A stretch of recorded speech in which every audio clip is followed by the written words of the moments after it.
Welcome to Revealing the Narc. Join me as I highlight narcissistic traits in celebrities and public figures. Everything here is in my opinion and not professional advice. If you enjoy the analysis, please like and subscribe. In this video, we're diving into another fascinating topic, narcissistic behavior in relationships and how it might connect to some articles that just came out about Meghan Markle.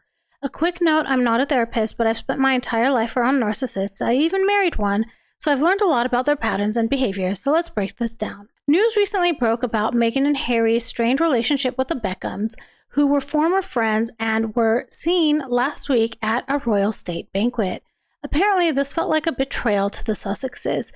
Let's unpack why this might strike such a nerve.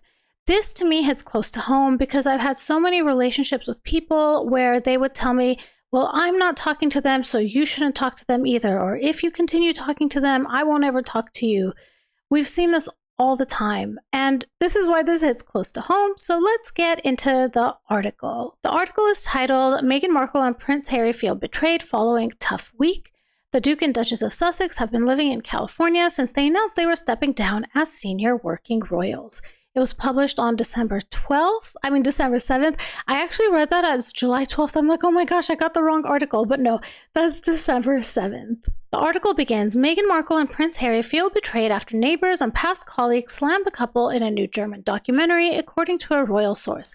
The source said both Meghan and Harry feel the show is yet another one-sided takedown of them, and they just want it all to stop. I'm really picking snippets from this article that relate to the Victoria Beckham and David Beckham story. So if you want to go read the full article, there's a lot more information about the German documentary and the neighbor and what the neighbor has said. Meghan feels very safe when she's at home with Harry, her mom, Doria, and the kids, and as much as she would like to have a bigger social circle, she knows she can't. Why, Meghan? Why can't you? I think I need to do another video about this because I've noticed there's so much paranoia with the narcissist that I've been around. My stepmom is a malignant narcissist, and 100% she was so paranoid about everything. So I feel like this is Meghan's paranoia, and I think part of it also is that people don't want to be friends with her. So it's almost a defense mechanism that she's the one that can't have a bigger social circle. It's dangerous for her. Allegedly. The article continues, it can be quite lonely, but it will never be as bad as it was when she was in the UK. So that's a sacrifice she is willing to make. Do you see this language here? This is how she talks to Harry. You know, Harry, I'm having a really hard time, but you know what? This is the sacrifice I need to make to be with you, and at least it's better than when we were in the UK. Allegedly, and in my opinion, that's what she says. This is a completely manipulative statement. The article continues, the Duke and Duchess of Sussex are thought to not be on speaking terms with their former friends David and Victoria Beckham following a public fallout. And maybe I should do a video about this, but recently in Tom Bower's book that's about the Beckhams, he goes into detail about what happened that caused the fallout of the relationship between the Sussexes and the Beckhams. And let's just say Meghan was heavily involved, allegedly, and in my opinion, in the breakdown of those relationships. The article continues, the source told OK Magazine the documentary, coupled with the fact that their former friends Beckhams were at a state banquet with King Charles and Queen Camilla, means that it's been a tough week. People forget they had to leave the UK because they were treated so horribly, and Harry gave up so much because he couldn't stand living there. Well, then stop complaining, dude. Yeah, I mean, I don't know. This article is clearly from Meghan's camp, in my opinion. Yeah, it's, again, manipulation, in my opinion. The article continues, and the final straw has been seeing the Beckhams cozy up to the royals, which just proved to the Sussexes that they have taken their side and the friendship is over. And this is the statement that I really wanted to focus on. So this is the part where it's like, if you are associating with someone that I've fallen out with, then you are disloyal to me. You have taken their side over mine. And this could be looked at two different ways. This could be their feelings about the royal family cozying up to the Beckhams. So the royal family has now chosen the Beckhams over them. And it's also the Beckhams to the royal family. So the Beckhams are disloyal to the Sussexes because they've chosen the royal family. So really quick, I wanted to show you footage of the Beckhams at that state dinner. You can see them walking up. Victoria Beckham is so elegantly dressed. She looks a little bit nervous, I think. Oh yeah, did you see that? Her little shrug the shoulders, she seems nervous. Oh my gosh. David Beckham looks so excited to be there. Wow, look at that. That's exciting to see them there. Okay, so let's get into the analysis. Narcissists often see relationships as alliances. You're either with them or against them. They see things very black and white. So when the Beckhams attended the banquet, it felt like a personal attack to Meghan and Harry, a sign that the Beckhams had taken sides. This black and white thinking is a hallmark of narcissistic relationships. This rigid perspective can strain relationships because narcissists expect unwavering loyalty, even if that means isolating themselves from larger social groups. Another thing to consider is how much narcissists rely on external validation. When someone they once valued aligns with their perceived rivals, in this case the royals, it chips away at their sense of control and status. To a narcissist, public image is everything. In their response, Meghan and Harry reportedly emphasized how they were forced to leave the UK due to mistreatment. Narcissists often frame themselves as the victims in every scenario, using this narrative to gain sympathy and avoid accountability. And this tactic isn't unique to Meghan. If you've ever dealt with a narcissist, you know that they excel at making themselves the hero or the victim in every story. Now I want to talk a little bit about why. So I have to admit that I've encountered this type of situation over and over again in my life, and I want to know why. Why was I put in positions where I had to choose one or the other? And to be honest, so I was put in that kind of position recently. Someone told me, well, if you continue talking to them, I will never talk to you again. And my response was, that's your choice that you're going to make. I'm no longer ending relationships because you are not on speaking terms with them. I mean, the story goes a lot deeper than that, but you know, I'm tired of being on roller coaster relationships. I'm not making up, breaking up, making up, breaking up with people anymore. If someone, I embrace people with the good and the bad, and, I assess relationships as I go along. So then it came to like, why would I be put in these types of situations?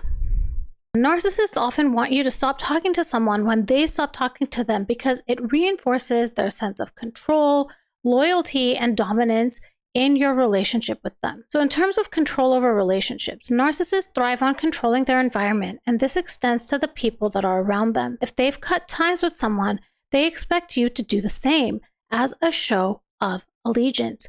Your continued relationship with that person threatens their sense of control. If a narcissist decide they dislike someone, your ongoing friendship with that person can feel like a rejection of their authority.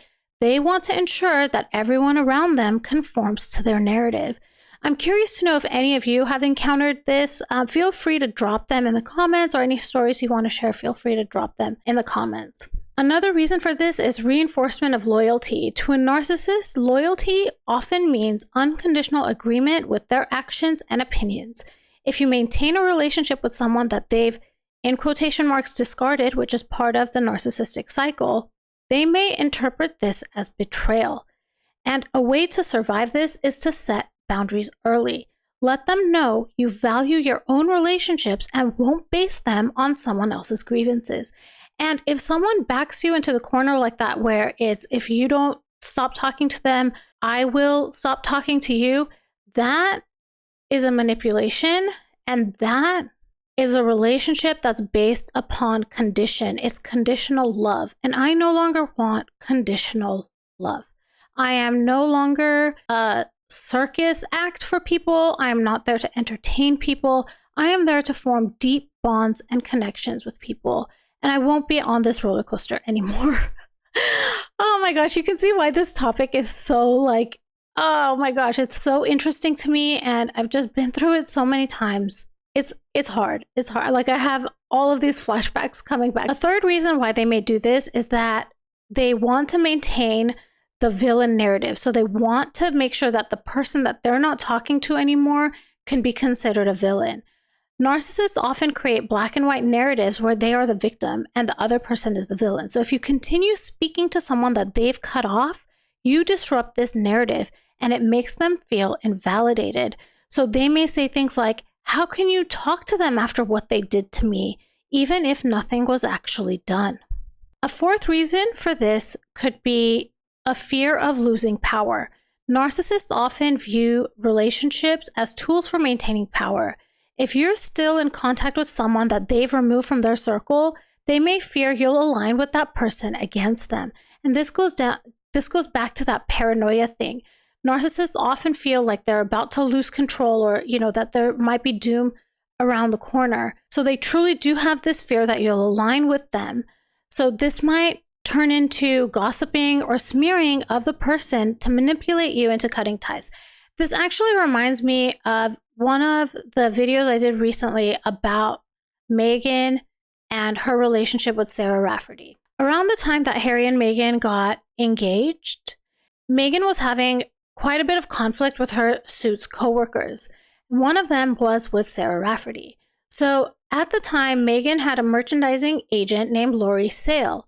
Meghan tells Lori that she thinks she should form a partnership with Sarah Rafferty, and it would be a fruitful relationship for the both of them, for both Sarah Rafferty and Lori Sale. Lori and Sarah Rafferty end up meeting. They're getting ready to start their contract. Meghan jumps in and says, this is a conflict of interest. I do not want you having this relationship with Sarah Rafferty. I don't want this business deal to go through. So I think Meghan was doing that for a couple of reasons. The first thing she was doing is she wanted to see how loyal Lori Sale was to her. And I think her loyalty was tested through that situation. If Lori continued with Sarah Rafferty and went ahead with the deal. Oh, I should mention also that there was no competition between Meghan and Sarah Rafferty. There really wasn't a conflict of interest because they weren't competing against one another. The other thing Meghan was doing, I think, is she was trying to give this impression that she's a sweet woman. So in front of Lori, she's trying to seem like, I'm a team player. Look, I think you should do this. It would be beneficial for everyone. I think she was trying to manipulate the situation and make herself look like a good person. But when push comes to shove, she's not. And ultimately, I think the last thing that was happening in that situation was that Meghan saw Sarah as her competitor. Narcissists are not collaborators, they're competitors. When someone else is winning, automatically they're losing by comparison. So Meghan couldn't stand to see Sarah sign a new deal and become successful because that implies that Meghan is not successful. So that's just something to think about, that these narcissists do play these games of trying to force you to choose sides. Everything is very black and white. I grew up in an atmosphere that it was very black and white thinking.